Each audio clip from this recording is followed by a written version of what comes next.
¿Qué tal, mis hermanos? Buen día. Les saludo con mucho afecto y cariño ya en este lunes 31 de julio del año 2023, iniciando una semana laboral, pero terminando un mes, terminando el mes de julio. Le damos gracias a Dios por todas las bendiciones, por todo lo bueno que recibimos en este mes y también por todo lo malo que nos aconteció, porque eso nos hace madurar y nos acerca más a Dios.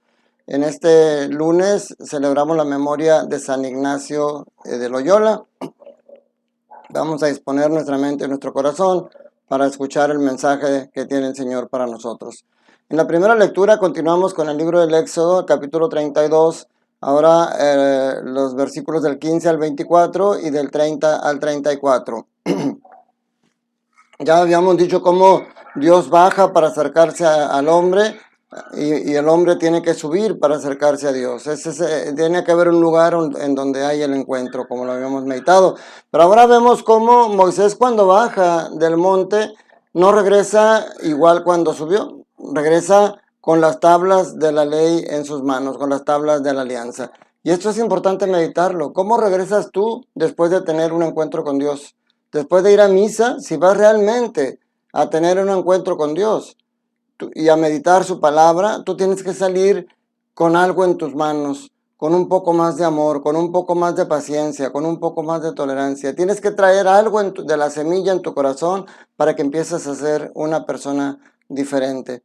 En la lectura de hoy hay cuatro cosas que se recalcan. Lo primero, se destaca el pecado del pueblo de Israel.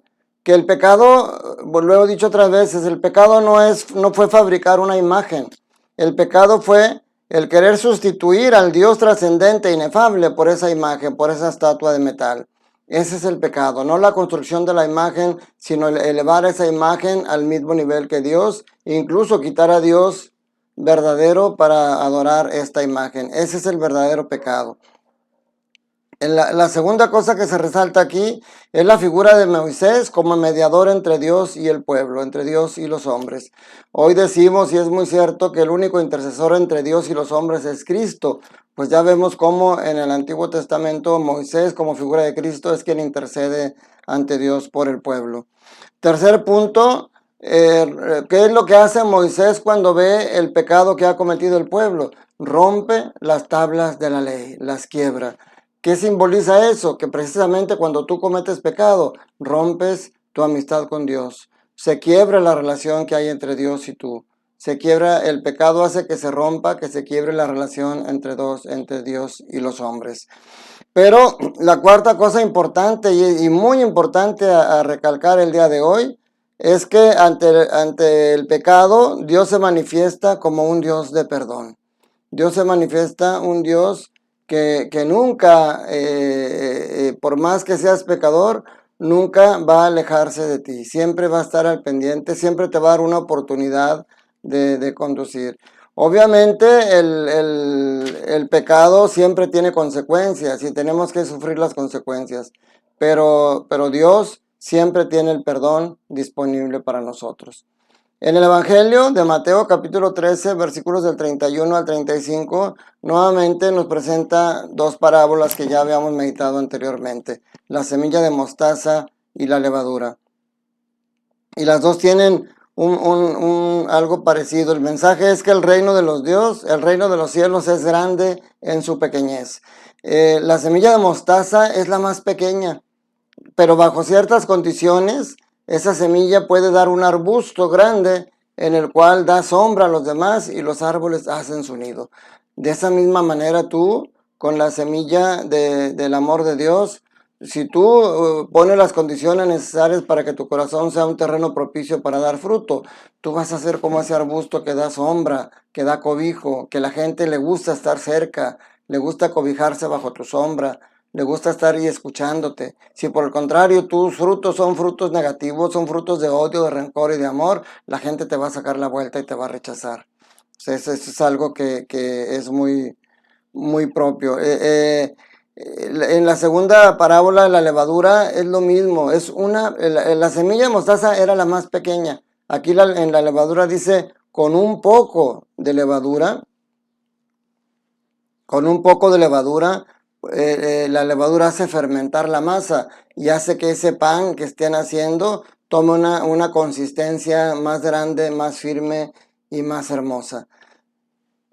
Pero también una vez dijo el Señor, cuídense de la levadura de los fariseos y de los escribas, porque son hipócritas. Hay levadura, tú hoy en día ves mucha gente caminando por la calle, altos, erguidos, con mucha fama, pero están huecos por dentro. Lo he dicho otras veces y es una triste realidad. ¿Cuánta gente no se suicida a pesar de estar en la cumbre de la fama, a pesar de tener los bolsillos llenos de dinero, pero el corazón vacío de amor? ¿Cuántos hijos de gente famosa no se suicidan o no caen en las drogas porque no tienen en su corazón ese amor de sus padres, ese amor de su familia? Entonces hay que cuidarnos porque el hombre que usa la buena levadura, la levadura de la palabra, la levadura del amor de Dios, no busca ser grande. Es grande porque la gente ve su bondad, es grande porque la gente ve su amor, es grande porque la gente ve su compasión. Esa es la grandeza que nosotros tenemos que buscar. ¿Y cómo es posible? Porque bueno, antes el Señor decía, el reino de los cielos está entre ustedes, pero para nosotros ahora el reino de los cielos está en nosotros, porque si el reino de los cielos es Cristo, Cristo está dentro de nosotros y lo podemos comulgar cada semana, podemos fortalecer esa unión, o cada día, cada vez que comulgues, puede fortalecer esa unión de Dios contigo, esa comunión con el amor de Dios que tiene que dar fruto. Recuerda, en estas reflexiones tratamos de encontrarnos más con Dios. Es un encuentro entre tú y yo, pero en el que Cristo está aquí en medio de nosotros cumpliendo su palabra, que donde dos y más se juntan, ahí está Dios en medio de ellos. Y tú y yo estamos juntos, a pesar de que tú estés muy lejos de mí físicamente, está cerca de mí porque en el corazón estamos meditando juntos la palabra de Dios y Cristo aquí está con nosotros. Entonces no debes después de estas reflexiones, pero sobre todo después de ir a misa, donde tú incluso lo ves, escuchas su palabra y lo ves físicamente frente a ti en esa hostia consagrada. Tú no puedes ser la misma persona. Cada que meditas la palabra de Dios, algo en ti, aunque sea poquito, tiene que estar cambiando. Esa levadura, esa semilla de mostaza tiene que estar transformándose dentro de ti para que pueda ser ese arbusto, para que pueda ser esa grandeza en la humildad que Dios quiere que sea. Recuerda, Dios te ama, Dios quiere que seas feliz y que saques ese potencial de amor que hay dentro de ti y que el primer beneficiado de ello seas tú, pero sobre todo tu familia y todas las personas que te rodean. Que la bendición de Dios Todopoderoso, Padre, Hijo y Espíritu Santo, descienda sobre ustedes, sus familias, trabajos, escuelas y permanezca para siempre. Te mando un fuerte abrazo, que tengas un día lleno del amor de Dios.